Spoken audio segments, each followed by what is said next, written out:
अस्सलाम वालेकुम। सुनाओ दोस्तों, की हाल चाल है? ठीक ठाक हो? आदतें नस्लों का बता देती हैं, किसी के माथे पे कुछ लिखा नहीं होता। ਬੰਦਿਆਂ ਦਾ ਰਹਿਣ ਸਹਿਣ ਵਸਬ ਕਸਬ ਦੱਸ ਛੱਡਦੇ ਨੇ, ਉਹ ਕਿਹੜੀ ਨਸਲ ਚੋਂ ਆ, ਕਿਹੜੇ ਖਾਨਦਾਨ ਚੋਂ ਆ। ਇਸੇ ਤਰ੍ਹਾਂ ਦਰਿਆ ਸੁੱਕ ਵੀ ਜਾਵੇ ਨਾ, ਦਰਿਆ ਚੋਂ ਨਮੀ ਨਹੀਂ ਜਾਂਦੀ। ਜੇ ਕਿਸੇ ਖਾਨਦਾਨੀ ਬੰਦੇ ਦੇ ਉੱਤੇ ਜ਼ਵਾਲ ਆ ਵੀ ਜਾਵੇ ਨਾ, ਕੋਈ ਮਾੜਾ ਟਾਈਮ ਆ ਵੀ ਜਾਵੇ, ਉਹਦੀਆਂ ਉਹ ਚੰਗੀਆਂ ਹਰਕਤਾਂ, ਉਹ ਚੰਗੀਆਂ ਆਦਤਾਂ ਨਹੀਂ ਬਦਲਦੀਆਂ।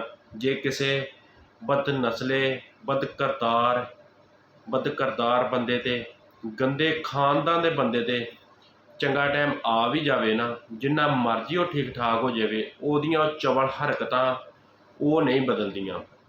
ਜਿੱਦਾਂ ਬਾਬਾ ਜੀ ਹੁਣੀ ਦੱਸਦੇ ਨੇ, ਕਹਿੰਦੇ ਨੇ ਉਹ ਮੈਂ ਕਿਸੇ ਕੰਮ ਦੇ ਸਿਲਸਿਲੇ 'ਚ ਦਫ਼ਤਰ ਚਲਾ ਗਿਆ, ਕਿਸੇ ਉੱਥੇ ਅਫਸਰ ਹੋਣੀ ਬੈਠੇ ਨੇ, ਸਾਹਿਬ ਹੋਣੀ ਬੈਠੇ ਕੰਮ ਕਰ ਰਹੇ ਨੇ, ਕਤਾਰ ਲੰਮੀ ਲੱਗੀ ਹੋਈ। ਮੈਂ ਵੀ ਜਾ ਕੇ ਪਿੱਛੇ ਕਤਾਰ 'ਤੇ ਲੱਗ ਗਿਆ। ਉਹ ਹੌਲੀ ਹੌਲੀ ਸਾਹਿਬ ਹੁਣੀ ਇੱਕ ਇੱਕ ਬੰਦੇ ਦਾ ਕੰਮ ਕਰਦੇ ਜਾਣ। ਉਹ ਥੋੜ੍ਹਾ ਕੁ ਕਵੇਲਾ ਹੋਇਆ ਤਾਂ ਮੇਰੀਆਂ ਲੱਤਾਂ ਗਈਆਂ ਥੱਕ। ਉਹ ਮੈਂ ਬੰਦਿਆਂ ਨੂੰ ਪੁੱਛਿਆ, ਇਹ ਸਾਹਿਬ ਹੁਣੀ ਕਿਹੜੇ ਪਿੰਡ ਦੇ ਨੇ?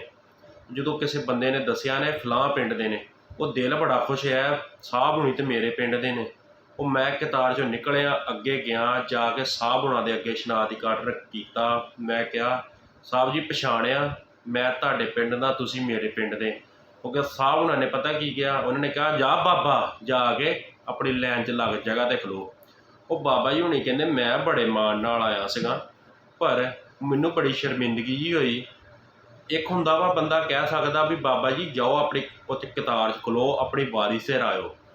ਉਹਨਾਂ ਨੇ ਜਦੋਂ ਇੱਦਾਂ ਕਿਹਾ ਨਾ ਸਾਹਿਬ ਹੁਣਾਂ ਨੇ, ਤਾਂ ਬਾਬਾ ਕਹਿੰਦਾ ਮੈਂ ਬੜਾ ਸ਼ਰਮਿੰਦਾ ਆਇਆ ਹੋਇਆ। ਮੈਂ ਜਾ ਕੇ ਦੁਬਾਰਾ ਆਪਣੀ ਜਗ੍ਹਾ 'ਤੇ ਖਲੋ ਗਿਆ।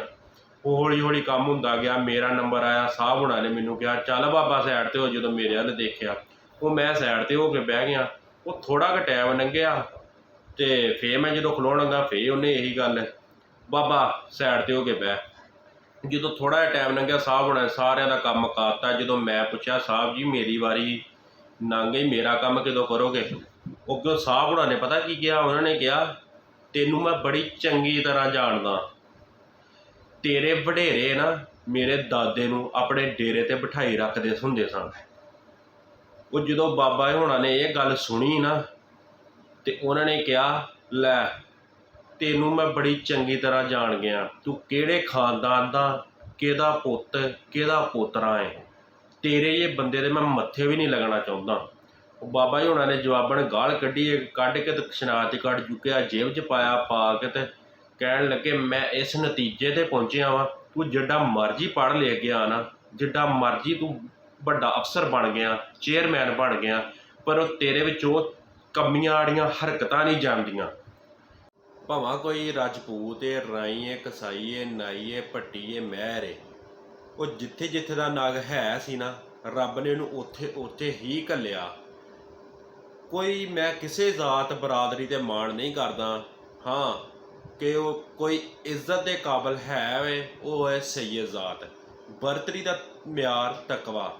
ਜਿਸ ਵੀ ਜ਼ਾਤ ਬਰਾਦਰੀ ਦੇ ਵਸਬ ਕਸਬ, ਰਹਿਣ ਸਹਿਣ, ਆਦਤਾਂ ਚੰਗੀਆਂ ਨੇ ਨਾ, ਉਹੀ ਆਲਾ ਤਰੀਨ ਹੈ। ਜਿਹਦੇ ਵਿੱਚ ਵਸਬ ਕਸਬ, ਰਹਿਣ ਸਹਿਣ, ਆਦਤਾਂ ਚੰਗੀਆਂ ਨਹੀਂ, ਉਹੀ ਬਦਨਸਲਾ ਹੈ।